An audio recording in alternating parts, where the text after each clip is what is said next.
Hey, Eagle fans! Your Statesboro Walmart is your one-stop shop for all your Georgia Southern football and game day needs. Pick up your GSU sports gear here. We have t-shirts, hats, tote bags, koozies, stadium bleacher seats, car spirit flags, wall pennants, beads, and more right here at the best prices in town.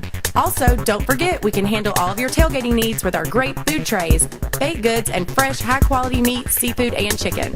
Walmart. Save money. Live better. Walmart.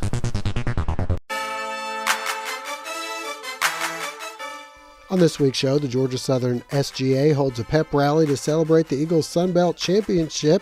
We also hand out some postseason awards and check out how the Eagle basketball teams are doing as we welcome you inside the Eagles Nest.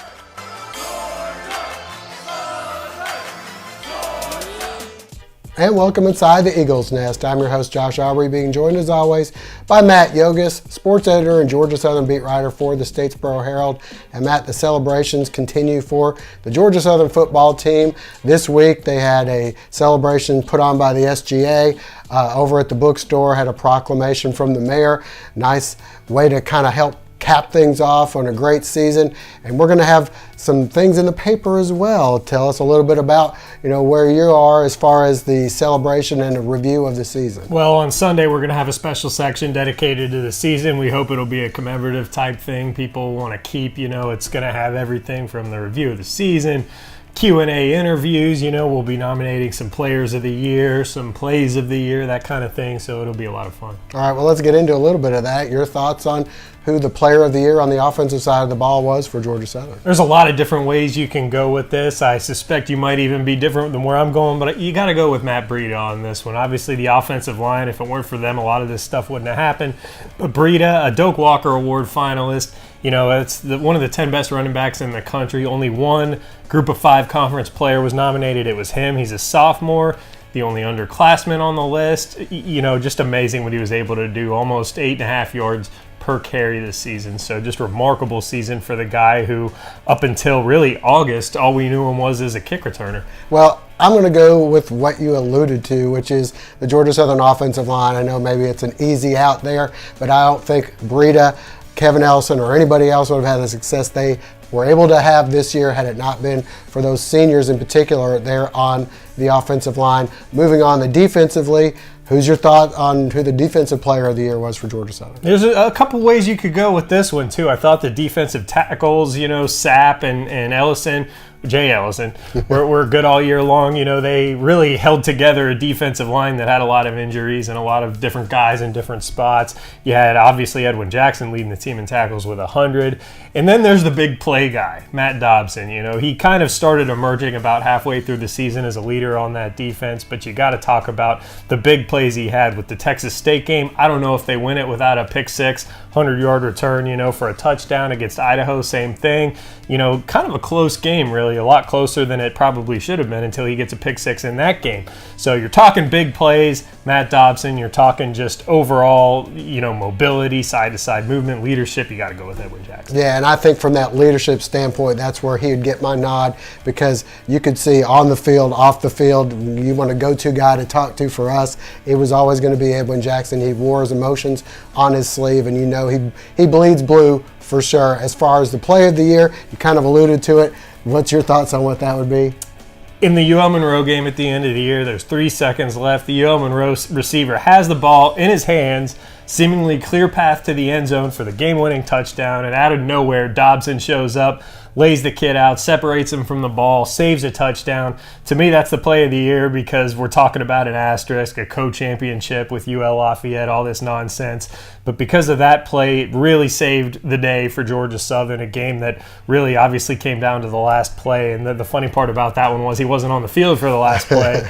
He had a sensor go off in his helmet. They used those concussion sensors for research, and they wouldn't let him back on the field. He wasn't too happy about that. But boy, the play before, that was a big one. I have to go with Izzy Ute, 4th and 5. He comes in, hadn't played in forever, comes right in, steps out, runs a 16-yard run. Had that play not happened, who knows if we get there to the end of the game. But some quite remarkable plays in that game, big players stepping up.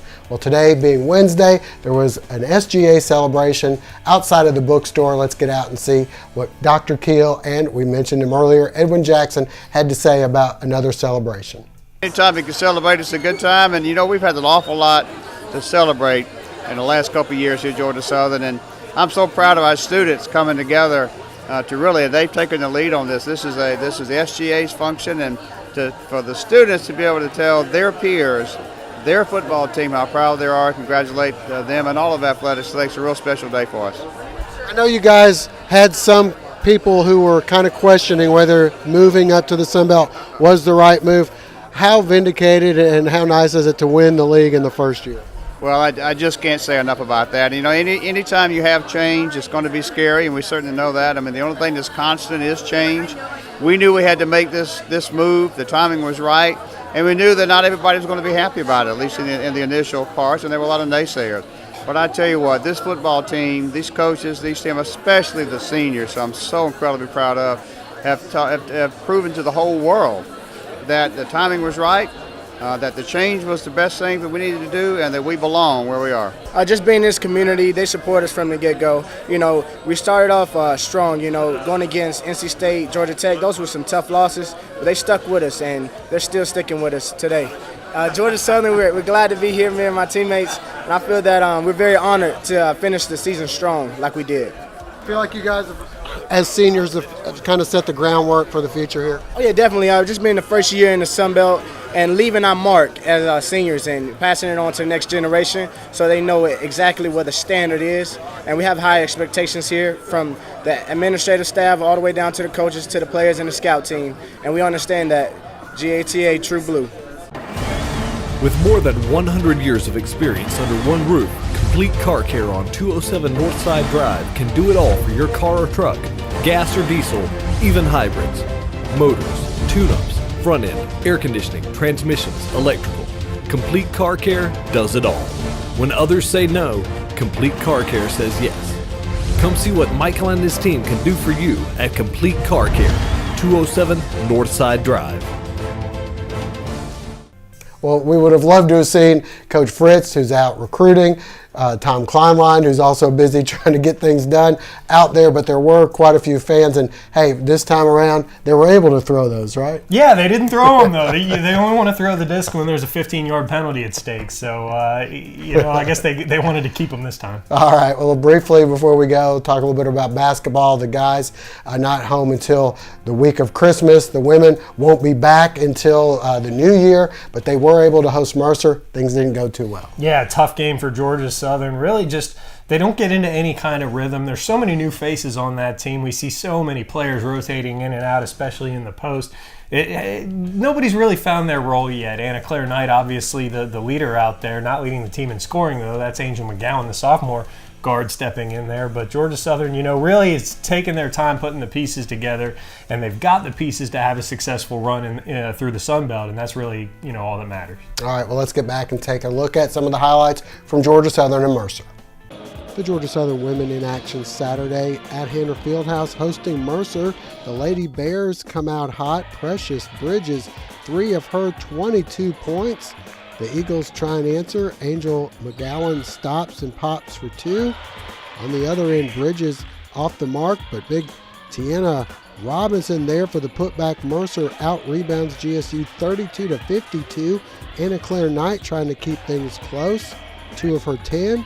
Leading the way for the Eagles, Patrice Butler here with 2 of her 16. More from Butler this time off the nice touch pass from Brianna Jones. Later, it's Alexis Sams penetrating and dropping this one in. Sams will later spot Anna Claire Knight in the corner where she drains the 3. The Eagles only 4 from 19 behind the arc, though.